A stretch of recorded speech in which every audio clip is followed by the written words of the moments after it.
Saudações, querido Ivan! Saudações, meu amigo. Tudo? Força aí sempre.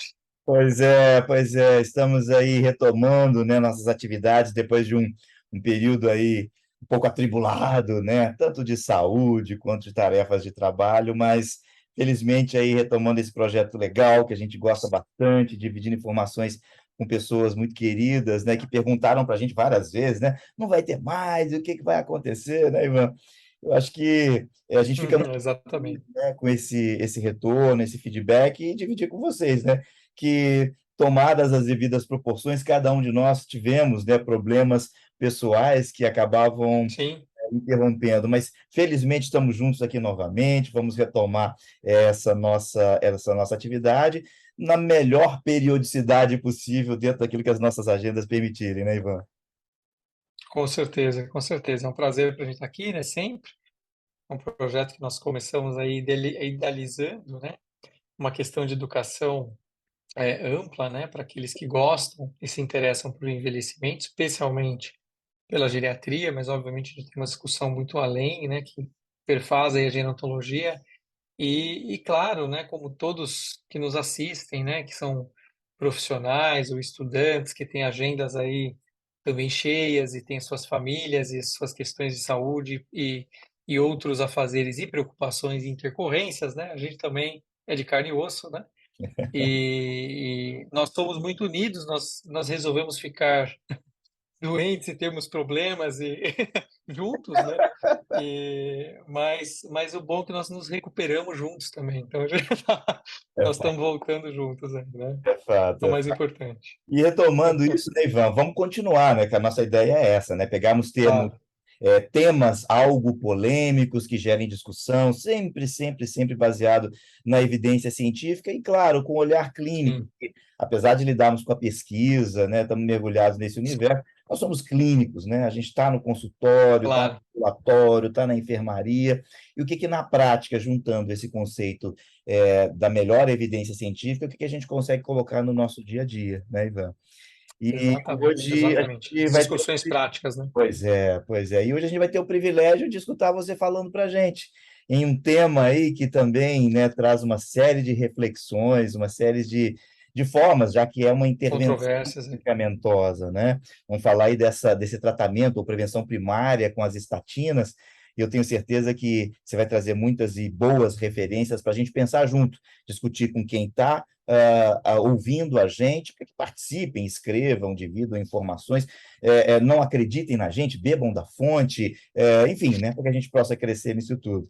Então, Ivan, vamos lá, toca esse barco aí para a gente que a Com gente vai comentando certeza, junto. com certeza. Não, obrigado. Hoje é um tema muito controverso, principalmente se a gente pensar em prevenção primária por estatinas em adultos idosos, né? E a gente vai entrar com uma droga aí sem um prazo de validade, né? Então vai teoricamente percorrer às vezes algumas décadas dentro do processo do envelhecer, né? E aí eu começo então falando por que que a gente tem, né, o pensamento de entrar com uma prevenção primária, né? De eventos cardiovasculares, no caso, né? Óbvio para os idosos através do uso das estatinas. E talvez um artigo que eu gosto muito é um artigo que, dentre os quatro autores, um dos autores é uma das maiores autoridades no estudo de estatinas e prevenção primária e secundária, que é o dinamarquês Martin Mortensen. Ele é um dos quatro autores do Primary Prevention Statin Therapy in Older Adults. É um artigo publicado na Current Opinion Cardiology em 2023, que é um artigo desse ano, né? A gente tenta sempre trazer evidências recentes. E ele tem uma figura que ilustra muito o meu pensamento no consultório, né? Em que ele mostra, assim, os benefícios da estatina e os trade-offs, no termo em inglês, dizendo assim, bom, e aí aquela coisa que a gente aqui no Brasil, a gente fala assim, a balança risco-benefício, né? Então, obviamente, com o uso das estatinas, a gente tem melhores desfechos cardiovasculares, redução de AVC, a gente tem a redução de hospitalização e, obviamente, em termos de saúde pública, menor custo, que a gente vai evitar os eventos maiores cardiovasculares. No entanto, os trade-offs são muito importantes, em que a gente vai ter várias considerações em idosos mais frágeis ou com multimorbidade, a gente vai estar adicionando uma droga, a gente vai estar aumentando o risco de polifarmácia, interações droga-droga, droga-doença. A gente tem efeitos musculares que vão desde dor até miosite, até outros problemas que vão reduzir a qualidade de vida e muitas vezes contribuir para a inatividade e sarcopenia, e finalmente o risco aumentado de diabetes mellitus. Então, esses são questões são questões muito relevantes e importantes. É, e como que esse universo, né, ele acabou mudando, né?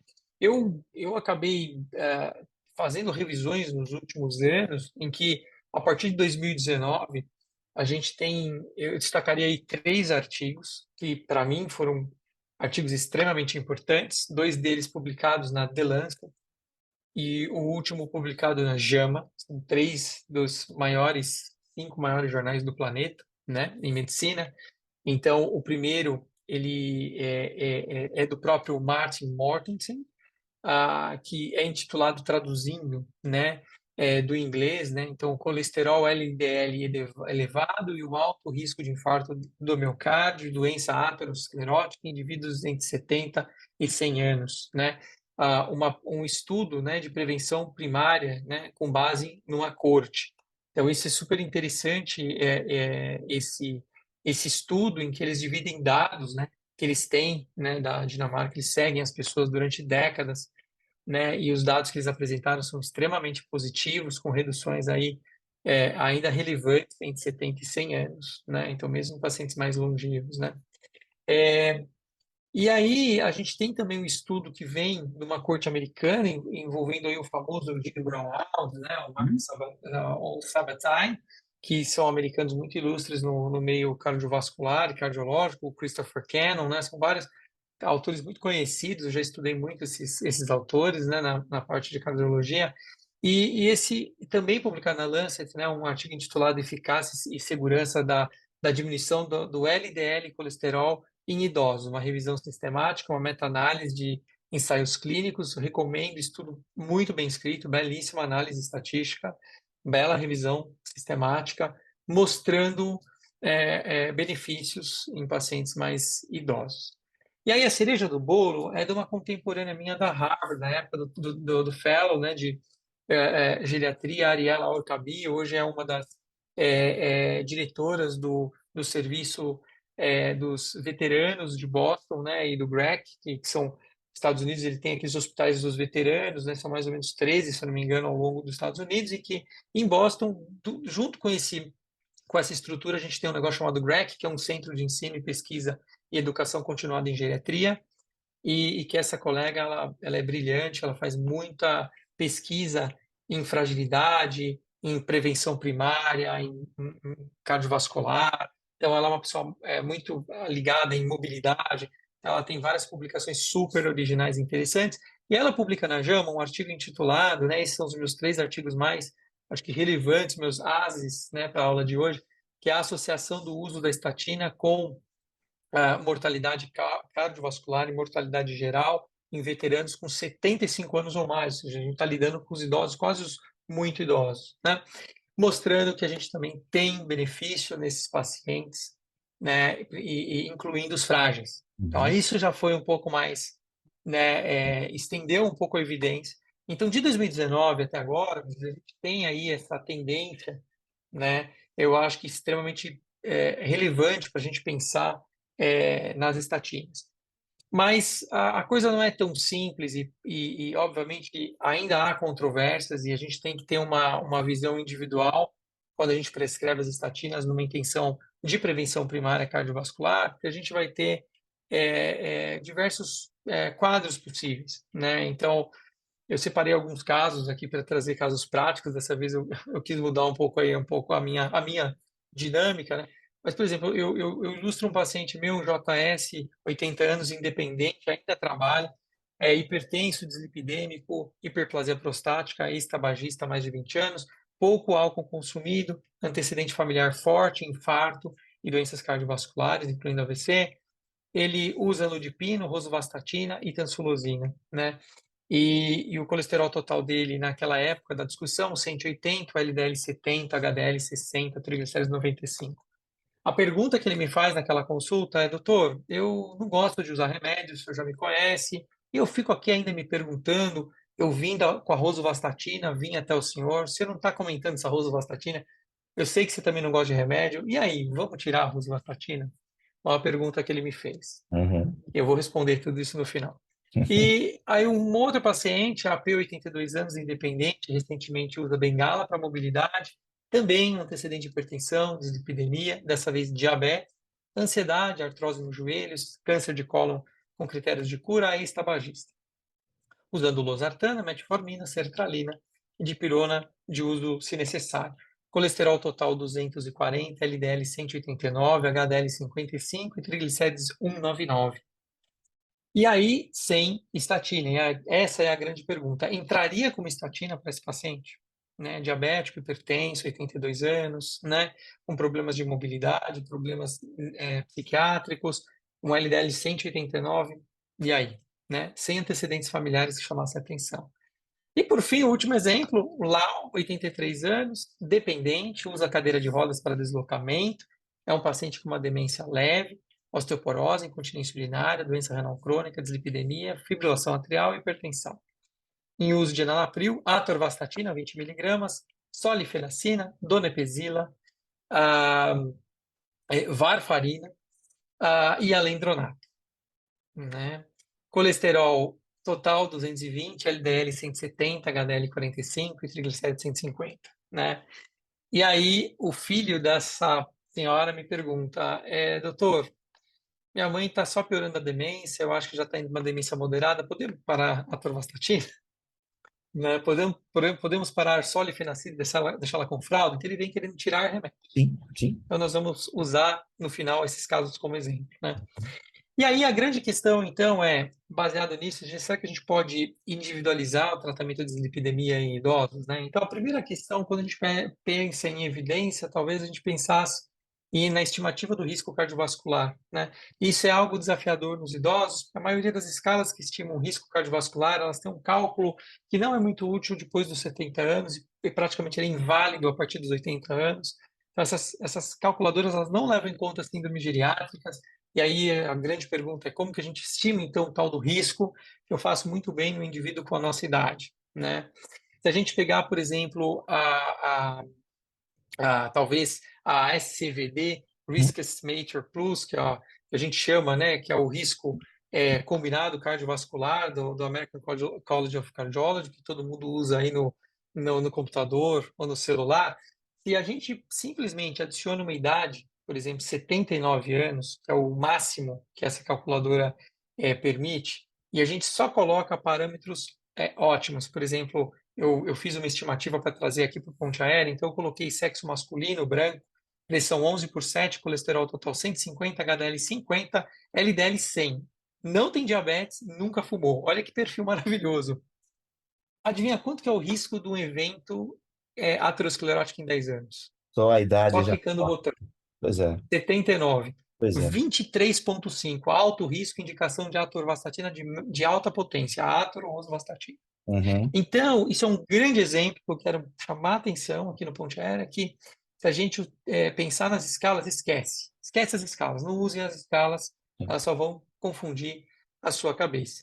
E a coisa no envelhecimento já não é muito fácil. Então, eu fiz a mesma coisa, só que em vez de 79, eu coloquei 65 anos. Uhum. E o risco, 8,1%, risco intermediário, indicado já simvastatina e atorvastatina. Uhum. Então, ou seja, o idoso, pela calculadora, sempre vai ter uma estatina associada. Então, isso é uma coisa que me chama a atenção. Uhum. E como, então, a gente poderia estimar o risco? Então, Virgílio, uma das possibilidades é a gente usar outros proxies de risco. Uhum. E você sabe, eu sou um grande fã do conceito de fragilidade, e aí a Ariela Orcabi publica, em 2019, na Journal of Gerontology, Studies A, um artigo falando da fragilidade como uma alternativa para selecionar pacientes para Uhum. prevenção primária, dados de 2 milhões de veteranos idosos, em Uhum. que lá nos Estados Unidos, na rede de veteranos, eles usam o índice de fragilidade. Uhum. E aí, o que é extremamente muito interessante é a gente olhar uma tabela de sobrevida, Uhum. né, desses pacientes. E aí, quando a gente olha nessa tabela, a gente vai ter no eixo Y o score de fragilidade e no X, no topo, as faixas etárias em homens e mulheres. Uhum. Basicamente 65, 74, 75, 84. maior ou igual a 85. Três faixas etárias, grupos etários, né, Perlin? E qual que é a sobrevida dessas pessoas? Para a gente pensar em utilizar a fragilidade como uma estimativa de morte desses indivíduos, né? Então, se a gente pega um paciente com mais de 0,4 no índice de fragilidade, ou seja, 0,25 para cima, ele tem fragilidade, então, bem frágil. Uhum. E na primeira década do envelhecimento, 65, 74 anos, a sobrevida desse indivíduo, homem, 4 anos em média, 6 anos para a mulher. E aí, se a gente pega e tira a fragilidade, índices menores que 0,1, ou seja, eu tirei praticamente toda a fragilidade da jogada, Uhum. e a gente olha a faixa etária mais longeva, acima dos 85 anos, os homens têm mais de 6 anos de sobrevida e as mulheres mais de 7 anos. Uhum. Ou seja, pensar em idade Uhum. realmente não é bom para a Uhum. gente estimar sobrevida e sobrevida cardiovascular, não é bom. Né? Uhum. Então, talvez a fragilidade possa dar um norte Uhum. para a gente olhar aquele indivíduo e falar assim: nossa, ele tem realmente uma sobrevida que bate quase 10 anos. E se eu penso que eu estimo o risco de um infarto em 10, talvez uma estatina que reduza isso nos próximos quase 10 anos seja bom para Sim. esse indivíduo. Se ele for frágil, talvez não. Uhum. Talvez outras questões são muito mais relevantes.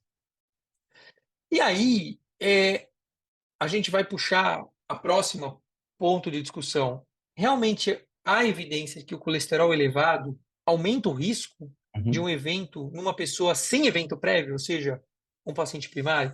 E aí a Uhum. gente tem que lembrar, desde o estudo Framingham, que a gente tem evidência que o HDL, o LDL, né, e são contribuidores para o aumento do risco cardiovascular. Então, quanto maior o LDL, menor o HDL, a Uhum. gente tem um aumento do risco em homens e mulheres, e Uhum. isso ao longo de todas as faixas etárias. Mas isso é um dado que começou a ser cunhado ali, primeiras publicações 60, 70, 80, antes dos anos 2000.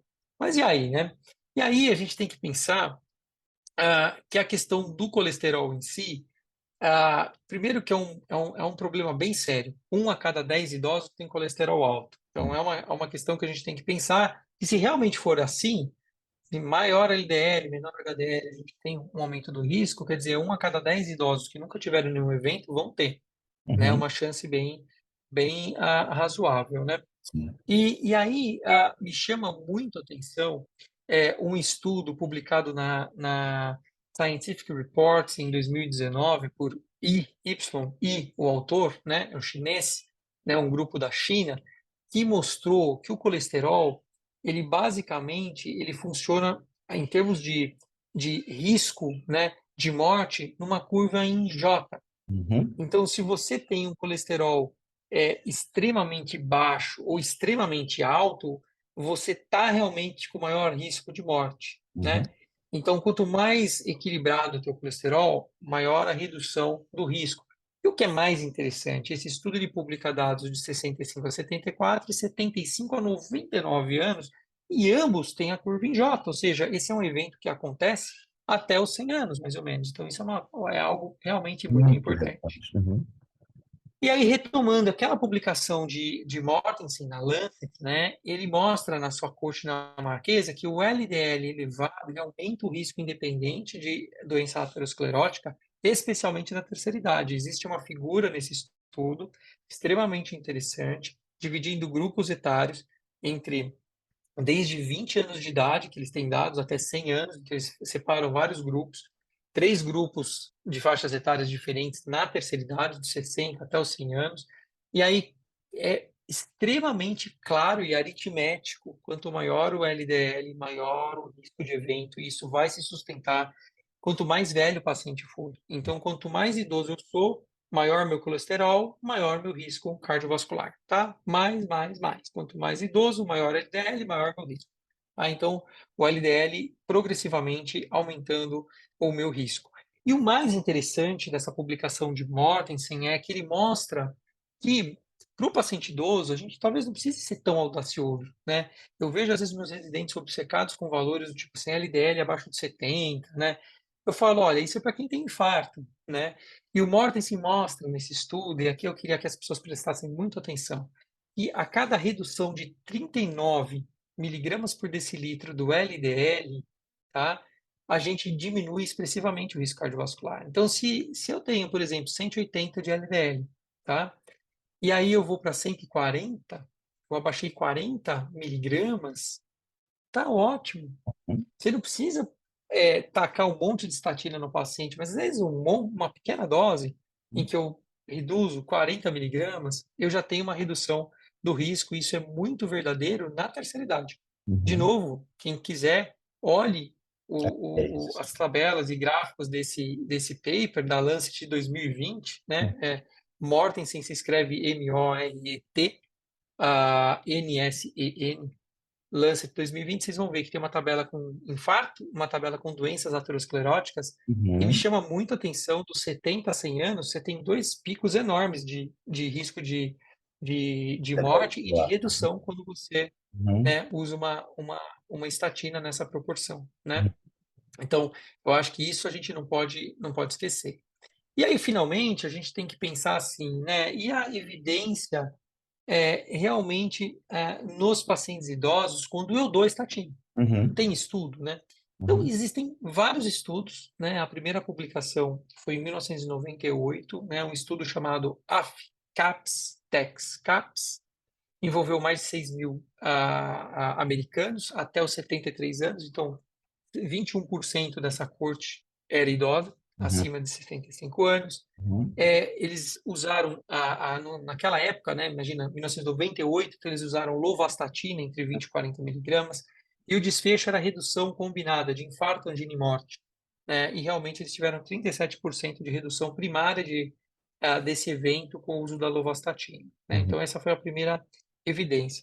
Mas aí aí começaram a vir mais estudos mais interessantes, né? Então, em 2002, a gente tem uma publicação na Lancet daquele grupo famoso Heart Protection Study Collaborative Group, que eles publicam então dados, né, muito interessantes. É um estudo do Heart Protection Study, mais de 20 mil pessoas do Reino Unido entre 40 e 80 anos com, né, a diabetes, né, ou doença aterosclerótica, né, coronariana, e esse estudo, então, ele vai querer, obviamente, ver, primariamente, a eficácia na prevenção secundária, né, mas ele tem um braço de análise, isso que eu achei muito interessante, também um braço analítico dos pacientes idosos, né, mostrando uma clara redução, mas aqui a gente está indo um pouco para a prevenção secundária, né? Uhum.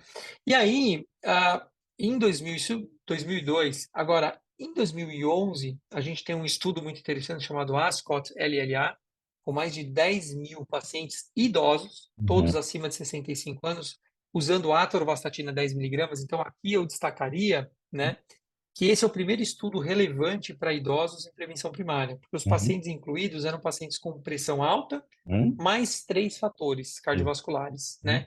Sem dislipidemia. Olha isso. Ninguém tinha colesterol alto, tá? Então, tudo difícil de fazer, Sim. né? E receberam, então, a atorvastatina. E aí, quando a gente olha os dados desse estudo, são impressionantes, né?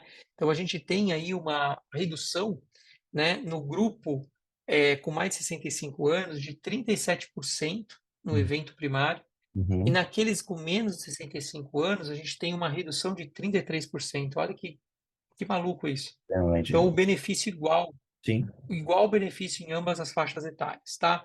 Quando a gente pensa em redução, em morte e eventos não fatais Uhum. cardiovasculares, né? A gente tem um estudo que viu diabéticos idosos, Uhum. né? Estudo CARDS, né? Publicado em 2006, mais de 2.800 pacientes, entre 40 e 75 anos, mas 1.120 e poucos acima de 65, usando também a atorvastatina, né? E a mesma coisa, a gente tem aí uma redução, né, de risco relativo de 38%. Então, você vê que ser diabético e não ser diabético idoso, a gente tem mais ou menos a mesma situação, né? Vou voltar um pouquinho no tempo, né, falando um pouquinho de um estudo, né, que avaliou os indivíduos um pouco mais idosos, né, o estudo PROSPER. O Uhum. estudo PROSPER é um acrônimo de pravastatina em idosos com risco cardiovascular. Então, ele avaliou pacientes com 70 a 82 anos, né? infelizmente, tem dados de prevenção primária e secundária juntos, né? Mas quando a gente olha, né, o nível de prevenção é em torno aí de quase 20%, né, de redução de eventos. Então, alguma coisa assim realmente muito expressiva, né? E aí, como a gente tem aí uma situação, né, que as pessoas acabam misturando, né, prevenção primária e secundária, eu achei muito interessante um autor chamado Hidker publicou uma análise do trial Jupiter e Hope 3, eram Uhum, trials que não eram de idosos, né? uhum, Ele analisou esses dois trials, porque são trials de excelência em cardiologia, e aí ele fez o seguinte, ele fez a pergunta que a gente sempre se faz. Bom, tem diferença entre o idoso e o não idoso? E tem diferença nos mais idosos? Então, eles não viram tão mais idosos, mas eles viram assim, menos 65, 65 a 70 anos e mais de 70 anos, né? uhum, E aí o que impressiona é que em ambas as três faixas etárias a gente tem a mesma redução utilizando a estatina, né? uhum, E o mais interessante, né? Se a gente vê a mesma proporção de benefício, a gente tem que tomar cuidado com essa matemática, porque quando a gente olha o Júpiter e o Hope 3, as maiores incidências de eventos foram acima de 70 anos. uhum, Ou seja, o grupo mais acometido, ele tem o mesmo nível de prevenção do grupo menos acometido, uhum, né? Então, há uma janela de oportunidade que eu, o Ivan, né, eu acho extremamente interessante, tá? uhum, Bom, mas nem tudo são flores, nem tudo são flores, né? A gente tem aí alguma controvérsia. Então, num dos estudos que eu citei na Lancet 2019, né, o Cholesterol Treatment Trialists, é um estudo de revisão sistemática em meta-análise, ele encontrou uma dissidência em um pouco da literatura. Ele uhum, não encontrou benefício acima dos 75 anos, em termos de prevenção primária. Ele encontrou 8% de redução não significativa. Então, você vê que por isso que esse assunto também está indo no ponte aérea, e realmente há ainda evidências que são, obviamente, controversas, né, nesses pacientes, né?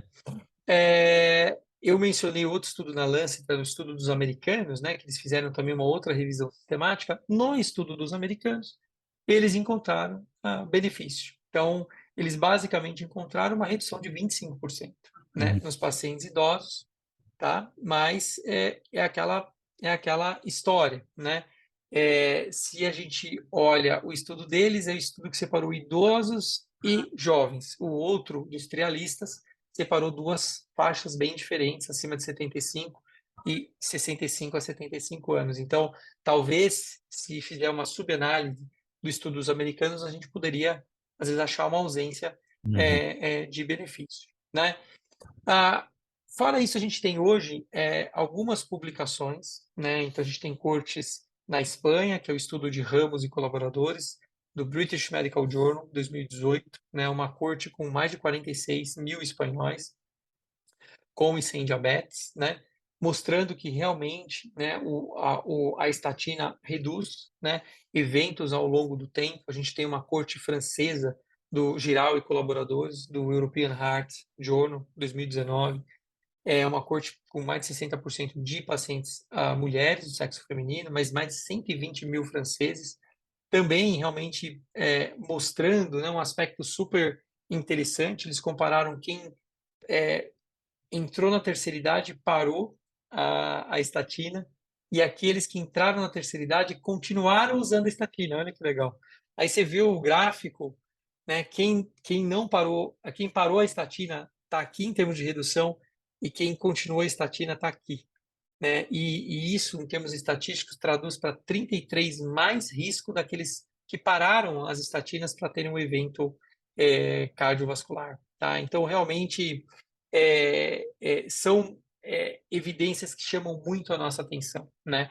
E em termos de biomarcador, tem alguma coisa que a gente possa, né? Porque eu falei que talvez clinicamente, em termos de risco, além da nossa análise subjetiva, baseada muito na ocorrência de síndromes geriátricas, falei da fragilidade, e falei que as escalas de estimativa de risco, os instrumentos não prestam, né?